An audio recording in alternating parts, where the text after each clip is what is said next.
Here we go. We got the story from the New York Times. Secret Service pulls from Biden's protective team to guard Trump.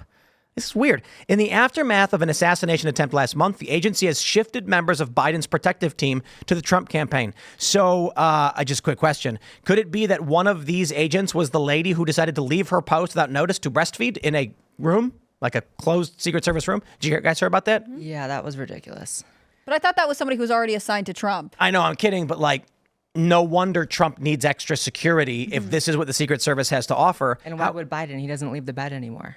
And that's a fair point. That's maybe why they have free people on his detail. I assume they only give Biden the best. Like the talented agents are with President Biden, you know? They're probably just like hospice nurses wearing Secret Service lapel pins. But the thing about the story is the immediate thing everyone thinks of is something going to happen to Joe Biden like by November that results in Kamala becoming the president? That's the energy I feel. I feel like she's going to somehow, some way become president before the election because then it's the incumbent. And then it's why would anyone vote against, we finally have a female president. We're going to ruin it in like a month or whatever. Yep. I think it's possible. It would only work in their favor, and they're willing to do anything that works in their favor. See, I'm not entirely convinced it would work in their favor. I think it might help, the Biden legacy because they're trying to decide that he's going to be this like great president. He's rolling out all these initiatives that the media's not covering right now because there's no point. But she's walking this weird line where she is wanting to claim the victories of the Biden-Harris administration while also like kind of keeping them at an arm's length so that she can say, oh, well, I'm not responsible for those things, especially like she's talking about the economy today, definitely with like the Israel-Palestine stuff. And so I think if she was definitely the president at the end stretch here, there'd be no way for her to untangle herself from the Biden-Harris administration the way she wants to. Yeah, that's a good point. I don't know. I guess I'm just expecting anything and everything now because of how insane it's been. It has. It's so wild. I keep thinking it's only been a couple weeks. It's been like 4 weeks since the Trump assassination attempt, which is another crazy thing to say. Feels like 4 months. Yeah. And before that, it was all the trials. And before that, or it was debate and then all the trials. Like this year has been quite packed. Y'all are frogs in a pot boiling. That's all I can say. Like, we've gone from street clashes between far left and right wing factions in 2017, 18, 19. There were some murders. There were people taking over the streets. And you had the Summer of Love as the big culmination. Now we're well past that. We're at the point where it's like, oh, yeah, someone tried to kill Trump. The media's basically forgotten about it already. Secret Service is pulling from Joe Biden, a one-term president who has stepped down from running for re-election because he's too old. Kamala Harris is trying to act like she's not actually in this administration. If aliens came down, I'd be like, okay, okay, all right. Right. I just don't have the energy anymore, I think that's how a lot of voters feel too. I mean, it's too much to keep up with. Yeah, I was floating the idea in my head the other day. So the campaign is so atrocious, Kamala's, and it almost seems like an SNL skit. Obviously, it seems fake. It is fake. It's very astroturfed. But I'm almost wondering if they know they're going to lose, assuming elections are fair and they can't actually steal it, and so they're just raising money. Is that like all they're doing right now is just raising money for a few months? There are political consultants who are like, I don't know, we just have to get our checks now while we can. Yeah.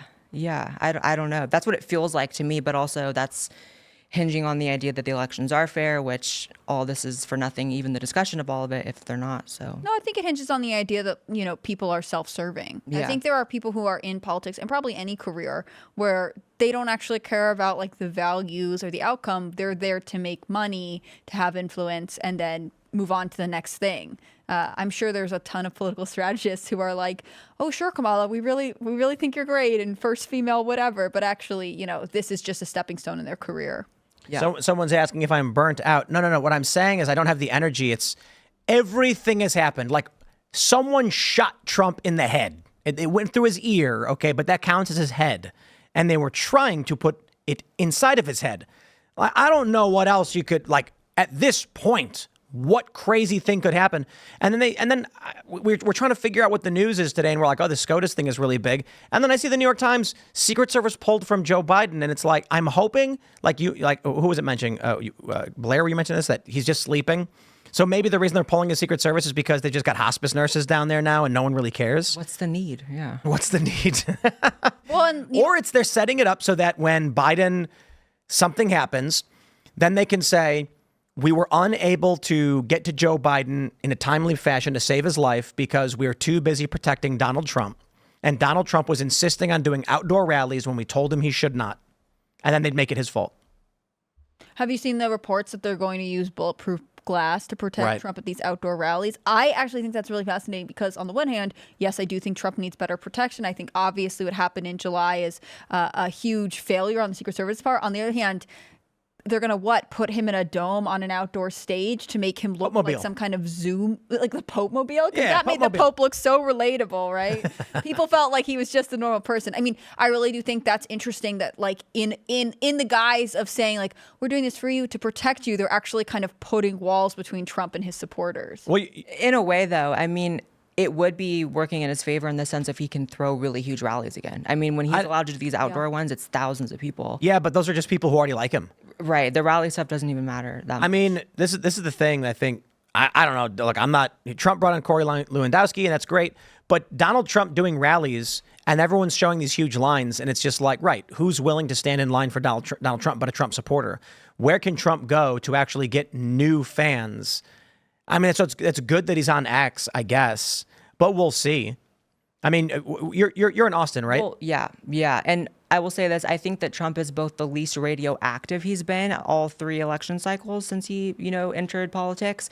And he's also the most liked. I mean, I will say that every kind of group of people you can even imagine, there's just more Trump support rather than less. There's more in 2024 than 2020. What are you seeing in Austin? In Austin, it's a lot of Trump support, like a lot. And it's Texas, Really? but it's blue, it's a lot. I mean, at the very least, no one is into Kamala, which I don't know how much that says about voting for Trump, but Have you seen the Grok AI photos that people are making? all the coconut trees, Is everybody making coconut trees? a lot of coconut trees. Yeah, I made one of Kamala falling out of coconut trees. No, but so Grok, which is X's artificial intelligence, has no restrictions. There were a lot of pictures of Trump and Kamala hooking up. Oh, wow. I mean, it's the first thing people made when they were told they had an unrestricted AI image generator. I'd like to stress this to everybody. Grok, if you're on, what is it, like Twitter X Pro, or I say Twitter X Pro, whatever it's called, you get access to their AI, and it's unrestricted. Someone made Donald Trump in the cockpit of a jumbo jet with a rifle flying towards the Twin Towers. Like, they're making everything. But first, like, I think the first thing everyone started posting is there's one going viral of Trump sitting with Kamala Harris, and he's like got his hands on her belly, and she's pregnant, and she's like looking at him and smiling. Oh, I think I saw that one. People have gone nuts, dude. That's why I'm saying, like, if aliens landed, I'd be like, all right, I guess. Who do you think is more mad about those images, the Trump campaign or the Harris campaign? I Harris feel like campaign. the Harris campaign. Probably Harris. for Trump sure. laughed. The Trump camp people started busting out laughing when they saw that. But maybe that's like I don't know, a man versus woman thing.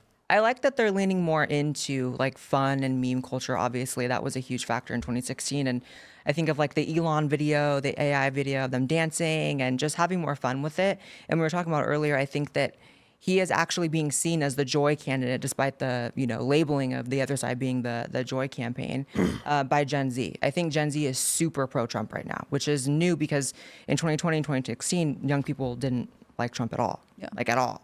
What do you think Trump's biggest challenge was in 2020? Obviously coming out of COVID, but were there other ways that his campaign struggled?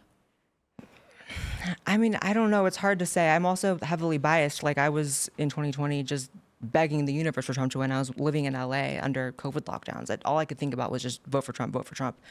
I don't know. I just know that he's more popular now than then, which is good. He is, but I don't know if the meme energy is with Trump this time around.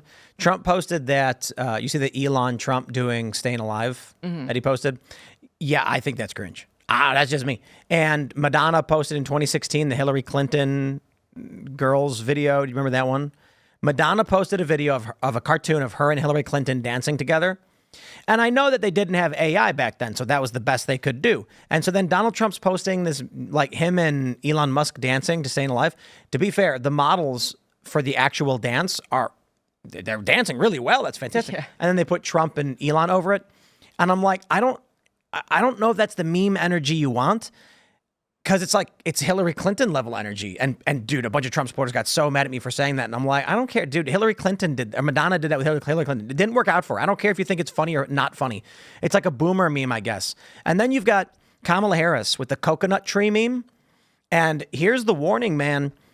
When Trump was running in 2016, a lot of the memes were making fun of him, but in a way that didn't go after him politically. And so it gave Trump the air, it gave him the space. The coconut tree memes, that's the argument people are making right now for Kamala Harris, is that everyone making fun of her with the coconut tree and the unburdened by what has been, all they're saying is her name and branding her over and over and over again. And that's good no matter what.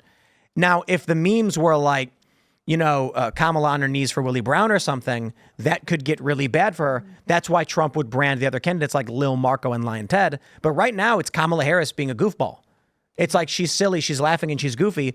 And this is the game the media is trying to play. So I'll say this one more thing.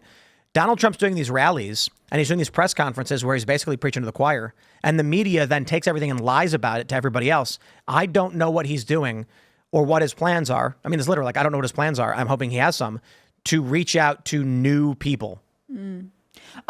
One of the most effective things I've seen online is videos where people are like, we haven't seen Kamala Harris in 3 years. And all of a sudden she pops back up. Like there was one of this guy, and I guess she went to go see like Team USA basketball when they were training. And it's her walking in. She's in like a suit, and, she looks like a principal in the middle of a high school basketball, like in her heels and her pantsuit. And they pan to all the players, and they're all kind of like looking at each other like, why is she here? And I think that those clips of her kind of resurfacing where you don't expect her are one of the best parts of the internet. It's maybe not the strongest moment in meme culture, but there is this underlying current of like, oh yeah, I kind of remember Kamala Harris. Oh, she's going to run for president now? Yeah. I think there are people who don't feel any kind of connection to her. And that's why they try to foster this like, but they're weird and we're fun and cool energy. I think you have to kind of gauge where like super normie people are and what they're kind of saying. Whereas I'm very plugged into just left and right TikToks about the election right now. And a lot of the middle of the road people are, the lines that really resonate with them are, you've been in office for 3.5 years. Day one was 3.5 years ago. That's a big one. I think Trump should continue hitting. And just the idea that there's no policies on one side, there's policies on the other side. She's trying to, roll some out, but they're insane. Or copied, right? When Trump said day one was 3.5 years ago, yeah, it was actually funny too. Yeah, and it was like, Kamala keeps saying on day one she's gonna fix it. Day one was 3.5 years ago. What are you doing? I started laughing when I saw that. That was good. That's the line, because everybody I know, like whenever this comes up, everybody instantly says, "You're the vice president. What are you talking?" Like, if I get elected on day one, I'm going after Big Pharma. It's like, do it now. What do you? She just wants you to suffer a little bit. Thanks for watching this clip from Timcast IRL. Make sure to check out the live show Monday through Friday at 8 p.m. on this channel. Subscribe, and we'll see you all there.